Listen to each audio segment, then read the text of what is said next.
Hail comic book fans! Today we're talking about Berserk issue 6. Now in my opinion, this is the best issue in the Berserk series so far, regardless of talking about it on this channel. And that's because it is simply like a war story between two soldiers that are left behind and have to fight for survival. Now this is a little different because, well, one is a regular soldier and one is a super powered demigod, but the actual story and everything that takes place within it is actually pretty cool and awesome. I feel like they should have went this route more in the beginning, but it's still a great story. What happens here is that there's supposed to be a simple mission, an extraction mission, and they're supposed to get in and out.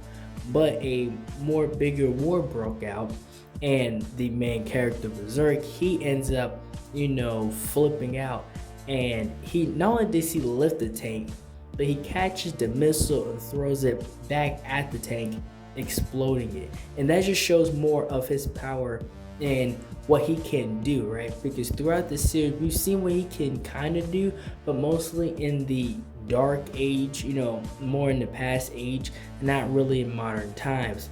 So now we can see that he can pretty much destroy, tanks, catch missiles, etc. Now, the actual meat of the story takes place is when the helicopter shot out the sky and nobody's coming to save them. And so now he has to keep, his comrade alive, his soldier alive, while trying to get back to, the US base. And it is this time in between then where we understand more of Berserk and this dialogue and conversations between him and his partner. First, he doesn't want to get on the boat. Why does he want to get on the boat? Because it reminds him of something that happened in his past. The ship crashed.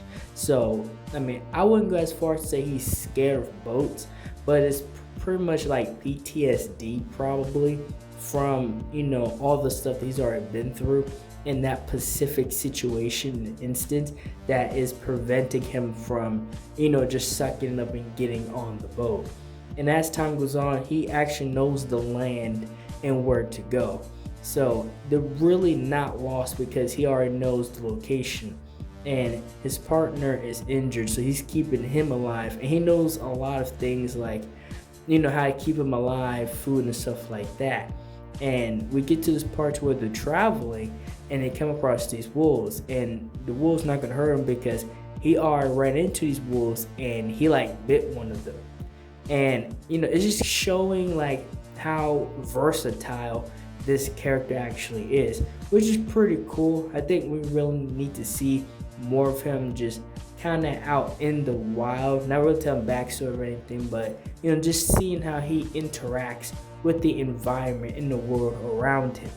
And there's a part when he's asked why pick our side, and when he gets down to the root of it, it's pretty much he's just hoping that we help him find, what he needs and to be able to kind of be able to die, right?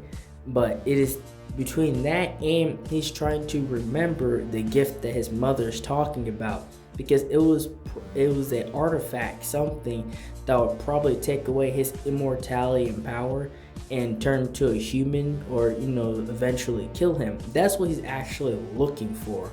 And unfortunately for the story, it's a great story, but it was all just a trick for these people to try to break into his mind. It was really nothing genuine about it from their perspective. And that's all I have for this video. Like, share, and subscribe for more, and thank you for watching.